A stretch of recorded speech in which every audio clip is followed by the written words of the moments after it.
கொடைக்கானலுக்கு வாடகை காரில் சென்ற கும்பல் நடுவழியில் வாகனத்தை நிறுத்தச் சொல்லி ஓட்டுநரை தாக்கி கீழே தள்ளிவிட்டு வாகனத்துடன் தப்பியோடியுள்ளனர். போலீசாரின் அதிரடி நடவடிக்கையால் 3 கொள்ளையர்களும் வசமாக சிக்கியது எப்படி? சுற்றுலா பயணிகள் போல வாடகை வாகனத்தில் ஏறியவர்கள் சிறிது நேரத்தில் ஓட்டுநரை தாக்கி அதே வாகனத்தை திருடிச் சென்ற சம்பவம் வாகன ஓட்டுநர்கள் மத்தியில் பெரும் பரபரப்பை ஏற்படுத்தியிருக்கிறது.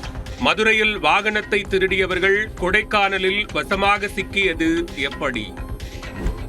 மதுரையிலிருந்து கொடைக்கானல் செல்வதற்காக இளைஞர் ஒருவர் ராபிடோ ஆப் மூலம் ஒரு காரை புக் செய்துள்ளார்.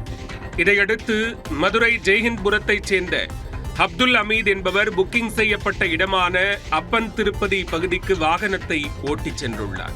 அங்கு 3 இளைஞர்கள் மற்றும் ஒரு பெண் குழந்தையுடன் வாகனத்தில் ஏறியுள்ளனர். பின்னர் வாகனம் கொடைக்கானலை நோக்கி புறப்பட்டுள்ளது. மதுரை பைபாஸ் சாலையில் பொய்கை கரைப்பட்டி அருகே வாகனம் சென்று கொண்டிருந்த போது வாகனத்தில் வந்த ஒருவர் சிகரெட் பிடிக்க வேண்டும் என்றும் வாகனத்தை நிறுத்துமாறும் கூறியுள்ளார். மேலும் சாலையிலிருந்து 200 மீட்டர் தொலைவில் உள்ள தோட்ட பகுதிக்கு செல்லுமாறும் ஓட்டுநரிடம் கூறியுள்ளார். அவர்கள் கூறிய இடத்திற்கு வாகனத்தை எடுத்துச் சென்ற ஓட்டுநர் அங்கு வாகனத்தை நிறுத்தியுள்ளார். அப்போது திடீரென வாகனத்தில் இருந்த இளைஞர் ஒருவர் ஓட்டுநரை தாக்கி கீழே தள்ளியுள்ளார். இதனை அடுத்து மூவரும் வாகனத்தை எடுத்துக்கொண்டு அங்கிருந்து வேகமாக தப்பிச் சென்றுள்ளனர். அதிர்ந்து போன ஓட்டுநர் சம்பவம் குறித்து அப்பன் திருப்பதி காவல் நிலையத்தில் புகார் அளித்தார்.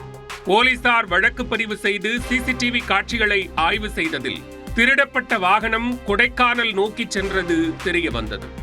இதனைத் தொடர்ந்து கொடைக்கானல் காவல்துறையினருக்கு தகவல் தெரிவிக்கப்பட்டது. மேலும் திருடப்பட்ட வாகனம் கொடைக்கானல் பகுதியில் தென்பட்டால் உடனடியாக தகவல் தெரிவிக்குமாறு சுற்றுலா வாகன ஓட்டிகளுக்கும் தகவல் பகிரப்பட்டது. இந்த நிலையில் கொடைக்கானல் ஏரிச்சாலை பகுதியில் சந்தேகத்திற்கிடமான அந்த வாகனம் தென்பட்டதாக சுற்றுலா வாகன ஓட்டிகள் போலீசாருக்கு தகவல் தெரிவித்தனர். தகவல் அறிந்து விரைந்து சென்ற கொடைக்கானல் போலீசாரும் அப்பன் திருப்பதி போலீசாரும் இணைந்து திருடப்பட்ட வாகனத்தை மடக்கி பிடித்தனர். வாகனத்தில் இருந்த மூவரையும் கைது செய்து காவல் நிலையத்திற்கு அழைத்துச் சென்று விசாரணை நடத்தினர். விசாரணையில் அவர்கள் கமுதியைச் சேர்ந்த சபரி, அஜித், அலெக்ஸ் பாண்டியன் என்பது தெரிய வந்தது. வாகனத்தை திருடி கொடைக்கானல் செல்வதே தங்களது நோக்கம் என அந்த கும்பல் போலீசாரிடம் தெரிவித்திருக்கிறது. வாகனம் திருடப்பட்ட 12 மணி நேரத்திற்குள் போலீசார் அதனை மீட்டு சம்பவத்தில் தொடர்புடைய மூவரையும் கைது செய்திருப்பது குறிப்பிடத்தக்கது.